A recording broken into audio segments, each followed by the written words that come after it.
ones. I mean, of course I was in it. I was bloody good in it, actually. But making the 2 series of the young ones took up precisely 14 weeks of my life. Or to put it another way, less than 0.5% of my life. So far. In 2016, I adapted William Leith's book, Bits of Me Are Falling Apart, into a one-man play. It took 6 weeks to do the adaptation, 4 weeks to rehearse it, and it played for a further 4 weeks at the Soho Theatre, a small London venue to a total of around 2,500 people. It took up the same amount of my life as the young ones. I'm not expecting you to think it's as noteworthy, but the numbskulls in my head have given it exactly the same amount of space. I know one thing for sure. This is not the most linear autobiography you'll ever read. It doesn't start at the beginning and plod resolutely through to the end. My memory isn't linear. It flits about from one subject to another, back and forth through the years. So this book is not particularly coherent. But then neither is my life. It's all about the tangents. It's also littered with references to songs that were at some point #1 in the charts.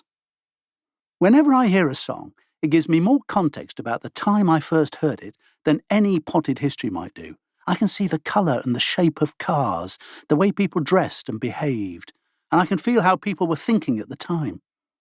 So, every song title in this book is like one of Proust's Madeleines to me.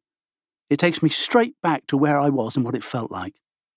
I hope they help you in the same way, or at least bring you joy. I hope this book is about more than just me. I think it might be about you too, because most of us have lived through the same era. I hope it makes you laugh occasionally. I hope you enjoy the diversions into history, cooking and pop music, because it's basically everything I know about being a human being born in Britain in the mid-20th century. My memory is like a misprinted dot-to-dot puzzle. Some of the dots are missing, but my brain fills them in for me, which sounds imprecise. But I know that what I remember is true to me. This is how it felt to me. I have lived my life thinking all of the following to be the truth, which in some way makes it the truth. On the other hand, I often forget my own children's names and can never remember where I left the bloody keys.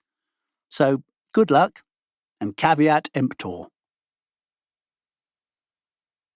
My daughter Freya loves a particular photograph of me because she says I look like a Danish philosopher in it. If only. I discuss my frustrated claims of Viking ancestry later in the book, and only have a puny degree in drama, not philosophy. But you learn the odd thing by simply hanging around for 66 years. So perhaps there is some philosophy in here too. And I like the Danes. Part 1. What's in a name? It's all a bit woolly. The first problem with pinning down who I really am is that no one even knows my name. No one knows what to call me. Even me. On first meeting, people always say, "Do we call you Aid or Adrian?" And I usually reply, "Whatever you can manage." Because in truth, I can't stomach either. How did this come to pass? I arrive into this world, quite quickly, at the bottom of the stairs at 58 Plumpton Gardens in Rose, Bradford, BD2 1PH. Although I'm born 2 years before postcodes were invented, which is probably why the ambulance can't find us, and why my dad ends up delivering me. This happens on the 24th of January 1957, when Guy Mitchell is toppermost of the poppermost with Singing the Blues.